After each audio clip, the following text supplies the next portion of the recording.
Today we're exploring the darker side of the happiest place on Earth. Disneyland is known for its magic and joy, but it has also seen some tragic incidents. In this video, we'll look at the 10 most gruesome deaths that have happened at Disneyland.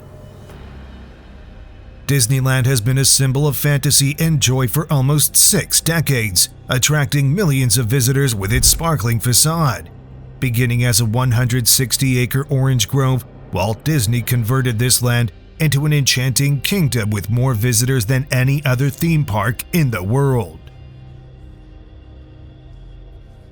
Disneyland first opened its doors on July 17, 1955, to an excited public, featuring 18 original rides and attractions. In just 1 year, 5 million individuals discovered its delights. As of 2019, a whopping 700 million people had visited the park. Behind the smiles, iconic characters, and cheerful parades, Disneyland had its fair share of darkness. Although people refer to Disney parks as the happiest place on Earth, they are not immune to the realities of life.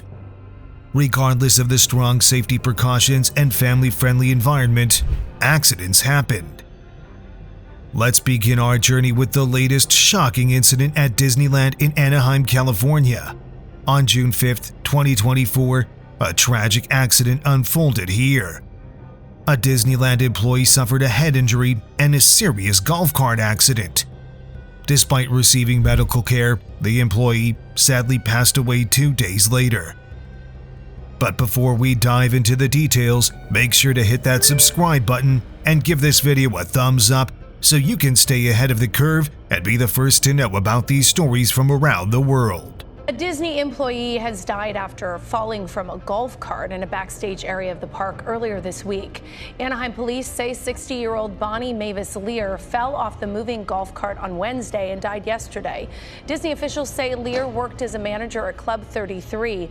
It's a membership-only lounge at the park. Disneyland says it's heartbroken by Lear's death and says the resort is focused on supporting her family. On Wednesday, June 5th, a Club 33 administrator from Fullerton, Bonnie Lear, 60, suffered critical injuries after falling off a golf cart behind Critter Country. She died of her injuries on Friday, June 7th.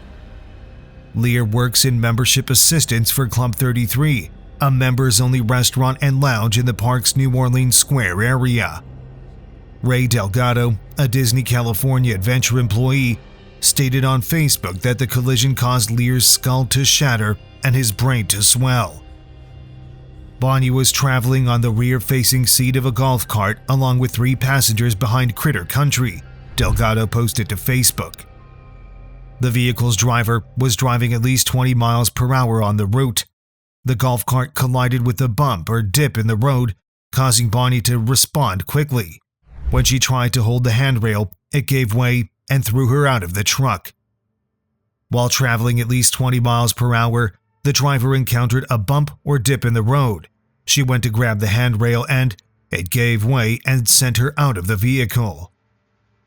Detectives from the Anaheim Police Department are looking into the crash. Disneyland must report any serious injury or fatality to Cal OSHA within 8 hours and keep any physical evidence connected to the incident. Following workplace incidents, Cal OSHA safety engineers evaluate and photograph the scene, as well as conduct private interviews with employees. The California Division of Occupational Safety and Health is looking into the fatal Disneyland accident, according to the California Department of Industrial Relations. Disneyland describes its private Club 33 in New Orleans Square as exclusive, world-class, and concealed in mystery. The inspiration for Club 33 came from the VIP lounges that Walt Disney visited at the 1964 New York World's Fair, where It's a Small World and Great Moments with Mr. Lincoln premiered. The exclusive Disneyland Club launched in May 1967, just months after Disney's death in December 1966. Disneyland officials have yet to disclose any modifications to golf cart seating design, speed restrictions, or weight limits. We're heartbroken by the loss of Bonnie and extend our heartfelt condolences to everyone who loved her, Disneyland Resort President Ken Patrick said in a statement, "At this time, we're focused on supporting her family and our cast members through this tragic event and making sure they have the resources they need." Number 9. Joan Aguilar, a 66-year-old physically challenged woman traveling with her 2 adult daughters, boarded the Jungle Cruise on August 22, 2021. Unfortunately, a wheelchair-accessible boat was not available at the time. The cast members advised Joan that she could still ride the attraction despite her impairment. After the ride, Joan's daughters assisted her in getting out of the boat. She lost her equilibrium as she exited the boat and fell back into it, fracturing her right femur. Joan was rushed to the hospital, and 10 days later she was transferred to a rehabilitation facility. After spending 5 months at the Oxnard, California facility, the woman got an infection, went into septic shock, and died on January 29, 2022.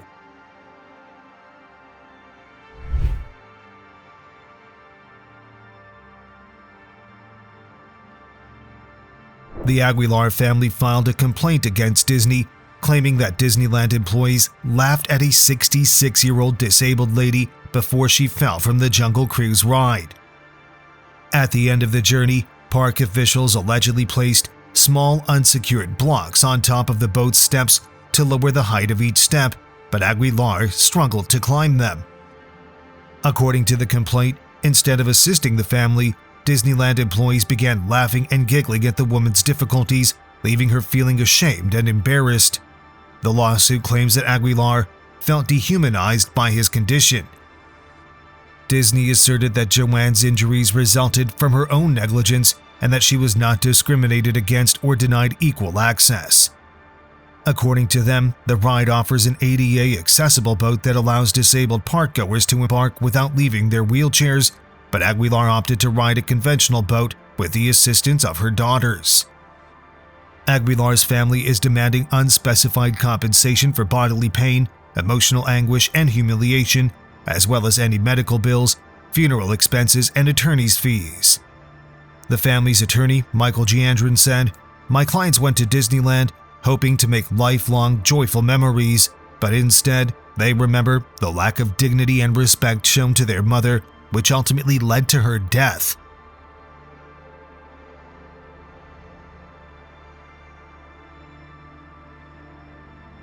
Disney has refuted all of the accusations in court documents.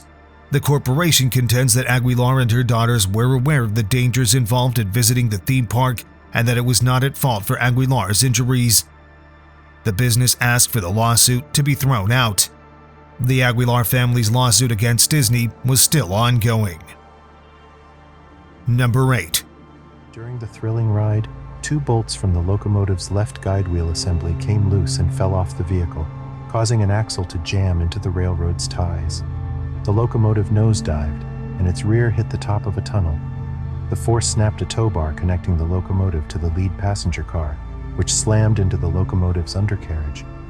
Marcelo Torres was killed in the impact, and 10 other passengers were injured. The immediate aftermath was chaos and confusion, with Marcelo killed in the accident and 10 other passengers injured. The details that emerged later were even more unsettling. Park staff had heard clanking noises at least 30 minutes before the accident, but no maintenance had been done on the broken ride. Furthermore, these operators who heard the clanking at least 30 minutes before the accident kept the coaster running for 12 more rides before deciding to remove it from the track after one more run. The train crashed on the 13th ride. State inspectors would fault a mechanic who hadn't tightened the bolts or attached. On September 5, 2003, a 22-year-old man named Marcelo Torres was riding the Big Thunder Mountain Railroad coaster with a companion. Marcelo and his friend were sitting at the front of the train. While the coaster was in motion, 2 bolts from the left wheel came loose and slid off the cart, jamming one axle into the railroad ties. The locomotive then nosedived, colliding with the tunnel ceiling. The abrupt force snapped a tow bar linking the train to the front passenger cart, which collided with the locomotive's underbelly, killing Marcelo. The collision also injured 10 additional visitors.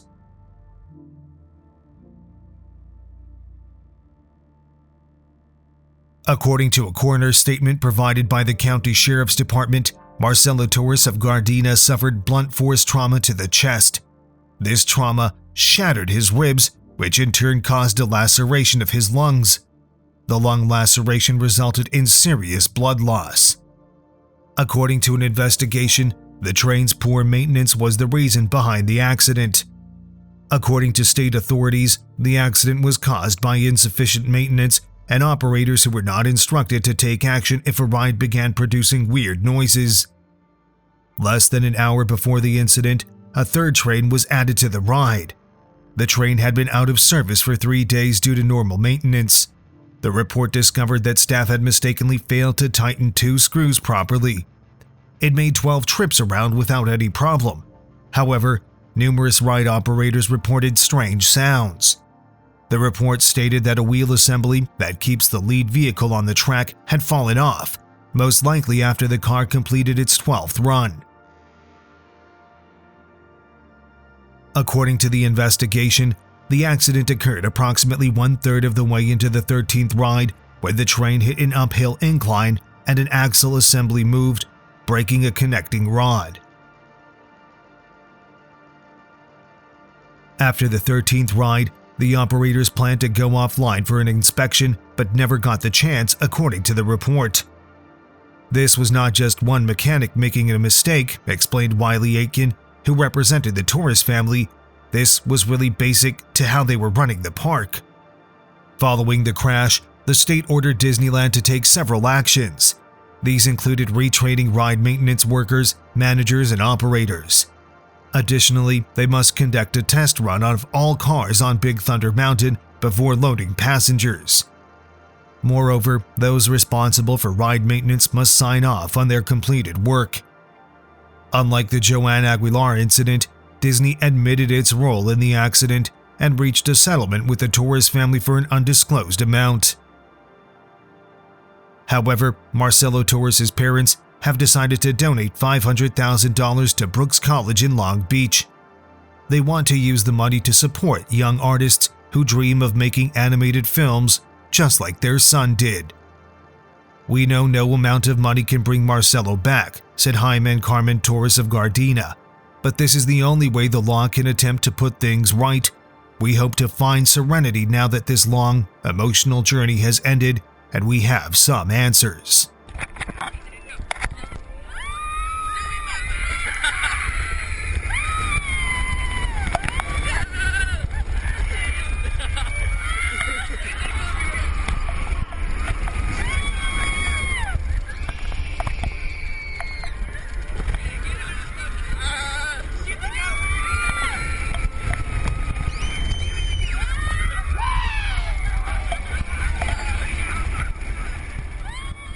Number 7. Disneyland, California stands out because it is the only park that Walt Disney personally designed and built. Tragically, as of August 2003, 27 individuals had died at the Disneyland Resort in California. This unpleasant background provides a stark contrast to the fairy tale picture that Disneyland so brilliantly projects. It is a place of dreams for many, but also of nightmares for some.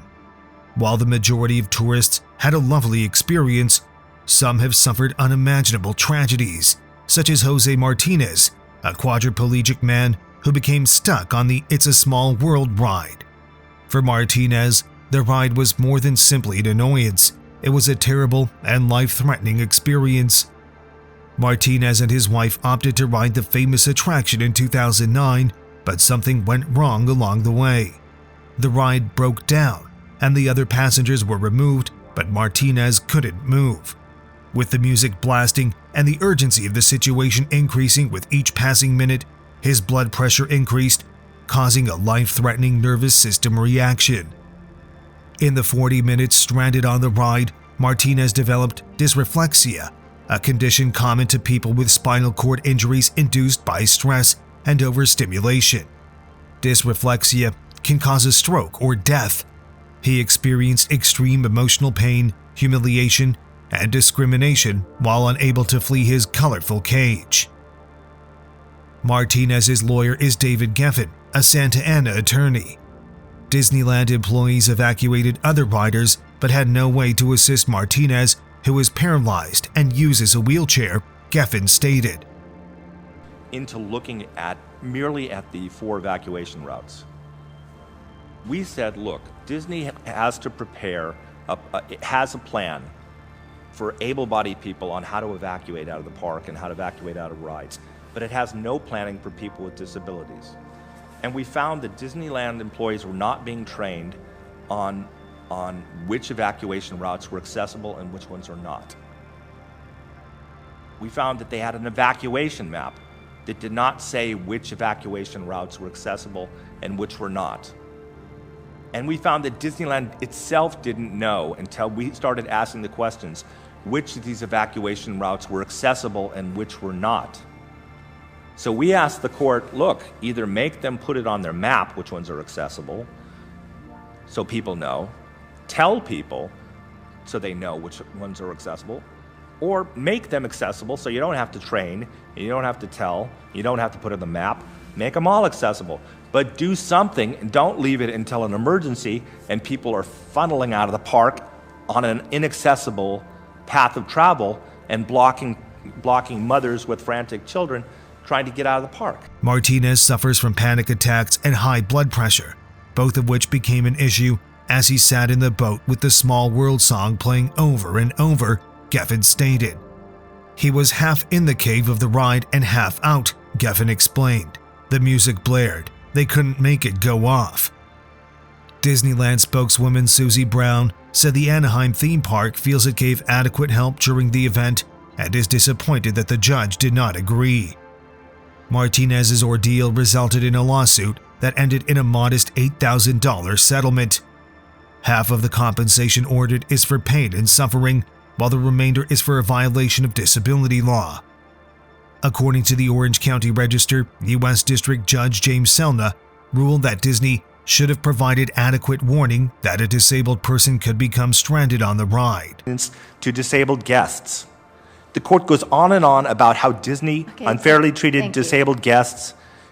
That means we won on public policy. And there's no way this case could have been brought by Mr. Martinez on a contingency basis. We had to have brought it in the public interest, knowing that our attorney's fees would exceed his damages by a mile. He got $4,000. Okay, you're over time now. Thank you for your argument. Thank both parties for their argument. And the case of Martinez versus Walt Disney Parks and Resorts is submitted. Number 6.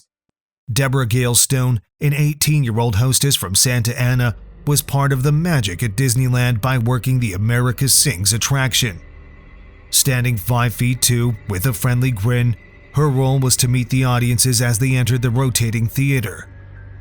But on the fateful night of July 8, 1974, her role took a terrifying turn. Deborah was back to her customary duties just over a week after America Sings reopened at Disneyland. In America Sings, they premiered a musical extravaganza where they reversed how the walls moved. The walls on the left side of the stage moved closer together and locked in position to create separate theaters. As the outer ring began to spin, bringing the audience to the opening scene, she got too close to the gap between the rotating theater wall and the stationary stage wall, an apparently small region that would become a catastrophic trap.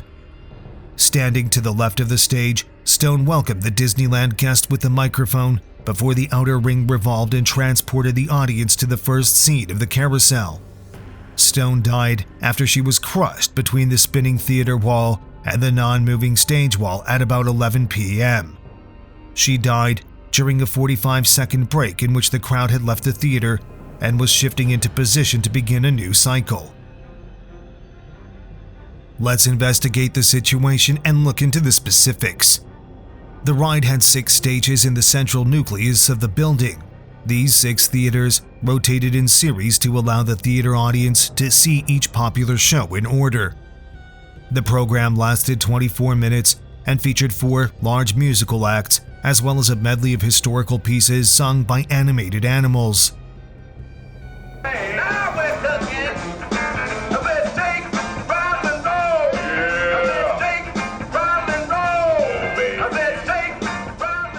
During such a presentation, the Disney hostess was responsible for standing on the left side of each stage, greeting the audience at the beginning of each show and bidding them farewell at the end of each show.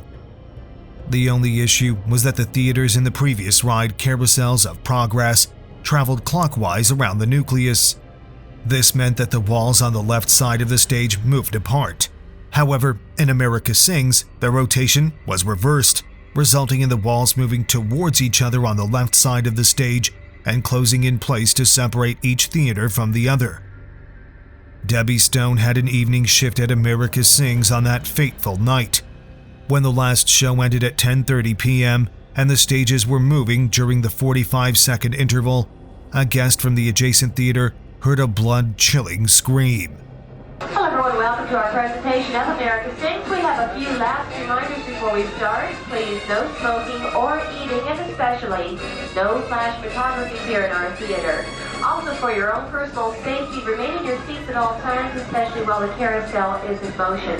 Feel free to clap and sing along, but please remember, no flash pictures. And now America Sings. When he and the operators arrived on the scene, they were shocked to see Debbie Stone crushed between the walls of the two theaters. A frightened visitor from the Air Force, believing he saw a youngster being pulled in, heard a cry and immediately contacted the operators. Some speculate that Debbie was leaning toward the adjacent stage to speak with a fellow cast member. Others suggest she attempted to jump from one stage to the other or was distracted and moved backward without noticing. Deborah's death was unexpected and sad, marking Disneyland's first staff fatality in its 19-year history. Following Deborah's tragic death, Disneyland closed America Sings for 2 days. They quickly installed safety improvements, including a warning light to notify operators if they were too close to the danger zone. They eventually replaced the solid walls with breakaway ones to avoid similar accidents. The ride remained operational until 1988, then it was shut down, and the structure remained obsolete until 1998, when it was renovated for a new attraction called Interventions. Before we dive into the next event, be sure to subscribe and hit that like button if you're enjoying this video. Number 5. The stage and theatrical events performed at Disney parks appear to be a safe alternative if you wish to avoid a near-death experience. How could somebody be wounded while sitting in a chair watching a special effects-laden musical extravaganza? They probably won't, but the people who make the show possible risk their lives all the time. For example, on April 22, 2003, 36-year-old Disney stage technician Christopher Bowman scaled a catwalk at the Hyperion Theater at Disney's nearby theme park, California Adventure. Bowman collapsed while preparing a realistic magic carpet for an Aladdin live presentation. According to several sources, he dived 42 or 60 feet deep. They rushed Bowman to California Hospital, where he remained for a few weeks after the accident, suffering severe head injuries. Christopher never regained consciousness and died from his injuries on May 18, 2003. Following the accident, Christopher's hospitalization sparked an investigation by the Occupational Safety and Health Administration. According to the investigation, Christopher did not have a safe work platform and was not wearing a properly licensed safety harness. After a nearly 6-month investigation, investigators from the state's Division of Occupational Safety and Health personally delivered 2 citations to Disney officials in October 2003. They fined the Disneyland Resort $18,000 for the death of an employee who fell 60 feet while working in a theater at California Adventure. The state also penalized the park $350 because Bowman did not wear a properly certified safety harness. According to Forbes, Disney makes more than $2 billion in profits every year, yet it was fined a mere $18,350. Hard to believe, isn't it? Number 4. Disneyland is the most lovely destination for both very young children and middle-aged people. So, in September 2000, everyone in the Zucker family, including Victoria Zucker, who is celebrating her 40th birthday, and her 4-year-old son Brandon, agreed on a trip to the happiest place on Earth. However, the pleasant day quickly turned into an unspeakable tragedy. On September 22, 2000, Brandon Zucker, a 4-year-old kid from Santa Clarita, California, decided to ride Roger Rabbit's cartoon spin before the park closed for the day.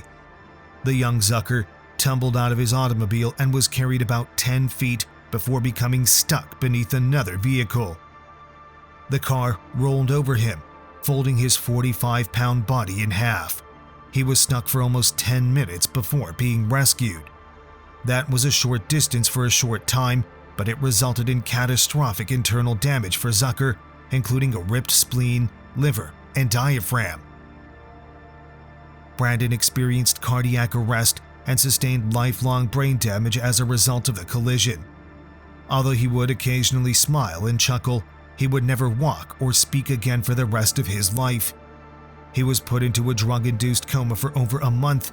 Brandon never fully recovered from his injuries, and he died from them 8 years later on January 26, 2009, at the age of 13.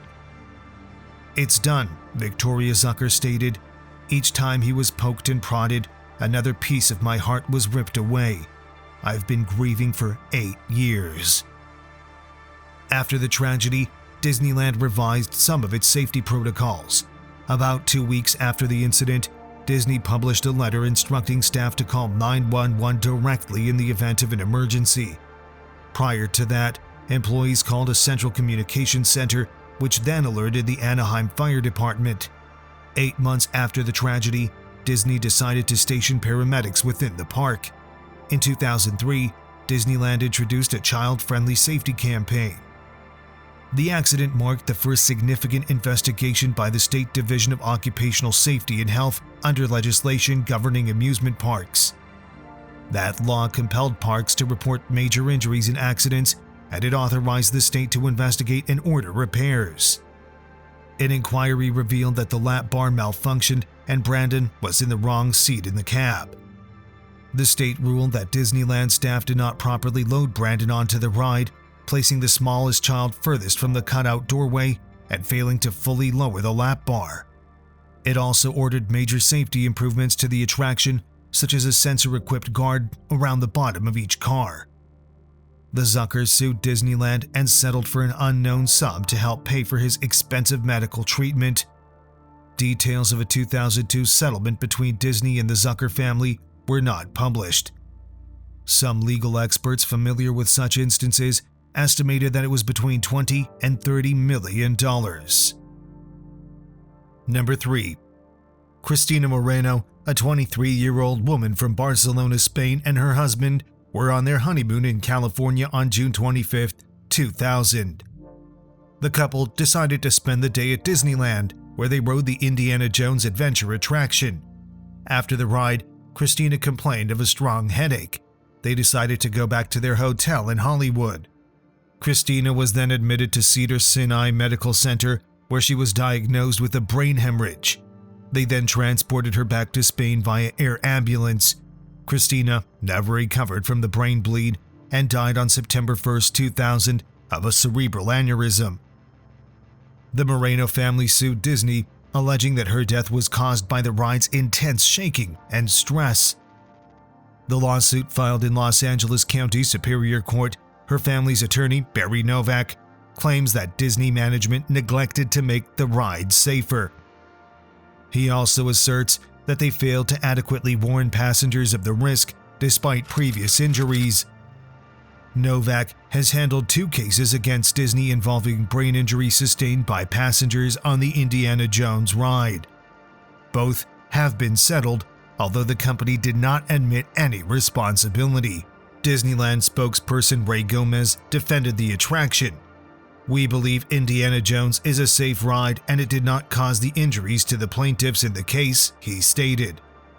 The case has been settled and the terms will not be disclosed. Disneyland Resorts Vice President of Communications Rob Doty said in a written statement, "Safety always has been and continues to be our top priority," he stated. Disney agreed to pay an undisclosed amount, but the attorneys insisted the attraction was safe and that Christina's death wasn't related to the ride. Number 2. For more than 60 years, the Matterhorn has stood tall over the rest of Disneyland, looking almost identical to the real European peaks it depicts. The abominable snowman scares guests as they ride a bobsled up and through the fake mountain.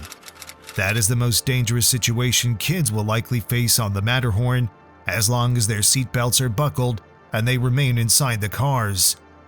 Regina Young, 48, of Fremont, California, went on the Matterhorn bobsleds in 1984. She slipped from her seat and fell onto the tracks during the ride. Shortly after, the next car passing through the attraction struck her at high speed. Young's family sued Disneyland, claiming negligence because employees had failed to properly tighten her seatbelt, which was discovered undone following the accident. To make matters worse, Young was riding alone in the back of the bobsled, so no one else saw her fall. Regina Young of Fremont's family sued the park in Orange County Superior Court for $5 million following her death 4 years ago. In legal filings, the Youngs claimed that Disneyland was responsible for the 48-year-old woman's death because its personnel failed to ensure that her seatbelt was securely fastened. Disneyland spokesman Bob Roth stated that following the disaster, the park modified the type of seatbelts used on the ride. He stated that the move has nothing to do with this case, but explained that it was triggered by the prior supplier of seatbelts going out of business. According to Roth, the ride carries over 5 million people each year and has a terrific safety record. He stated that he could not recall any other injuries on the ride, with the exception of a passenger's death in 1964. According to Roth, the man stood up while the ride was in motion and struck his head. Number 1. When it was close to midnight, Mark boarded the Matterhorn roller coaster with 2 of his classmates. The ride started off as usual, and Mark, as well as the other passengers, must have been very excited to begin their adrenaline-crunching ride. It is still unclear what happened, as it was already dark when the unfortunate accident happened. However, from eyewitness accounts and the investigations that followed, the police were able to piece together a rough story of what happened. While on the ride, as some form of sick stunt or bet, one of Mark's friends unbuckled Mark's seatbelt. With his seatbelt unbuckled and the train about to reach the ride's peak while running at a speed of 20 miles per hour, Mark suddenly decided to stand up from his seat. However, this was when the unexpected happened, as Mark immediately lost his balance and fell from the 147-foot-tall ride to the concrete floor. Fears about rides malfunctioning or pieces breaking loose can make Disneyland guests nervous, although it is widely accepted that the theme park attractions prioritize safety. These attractions are normally developed with strong safety measures. Do not stand up during the ride. Safety bars and seatbelts are there for a reason, to prevent a person trapped inside the ride from injuring themselves while their cart whizzes through tunnels at high speeds. Unfortunately, Mark Maples ignored the caution when he took the ride on the Matterhorn in 1964. Maples foolishly unbuckled his seatbelt and attempted to stand as their bobsled approached the mountain's crest. He lost his balance and was thrown from the sled to the track below, shattering his head and ribs and sustaining internal injuries. Mark Maples, a 15-year-old from Long Beach, queued for the Matterhorn with 2 friends. Sitting in the center seat in the dark, his friends were unable to witness what happened next. As the bobsled began its journey down the mountain, one guy felt Mark collide with him. It was too dark to see what he was doing, he stated. The ride's pretty jumpy. I was looking up, heard a sound, glanced down, and saw Mark's sweater as he fell out, the other friend remarked. According to Disneyland officials, Maples unbuckled his seatbelt and exited the bobsled as it was moving. One of his buddies heard a thump and realized Maples was no longer on the ride. They reported him missing after the ride ended, and investigators found Maples' unconscious body on a ledge approximately a third of the way down the Matterhorn's interior. After a few days in critical condition, Maples died as a result of his serious injuries. According to Disneyland officials, Maples unbuckled his seatbelt and stood up on the attraction, apparently striking his head on the side of the concrete mountain before falling vertically about 1 foot, landing beside the tracks of the sled. They calculated that the bobsled was moving at about 20 miles per hour when it crashed. Maples' father stated that the ride operators did not believe the youngsters when they claimed their companion had fallen out. It was not until 2 girls who were in the car behind them verified the story before the ride was shut. Ultimately, the turmoil of the night and the age of the witnesses left no definite answer to how Maples fell from his bobsled. A week later, the Anaheim police chief decided Maples' death was purely accidental. His death marked the first fatality in the park. Theme parks are supposed to be places of fun and excitement, but unforeseen tragedies remind us of the dangers that might lie behind the fantasy. There is an undeniable fascination with theme park accidents. When you search for Disneyland accidents, you get over 800,000 results on Google. And it's no surprise, the conflict between a happy day at the park and an unanticipated tragedy has a lasting impact on us. These stories about the 10 most gruesome deaths at Disneyland serve as a somber reminder that accidents do happen, even in a place of magic and wonder. If you enjoyed this video, be sure to like and subscribe for more content.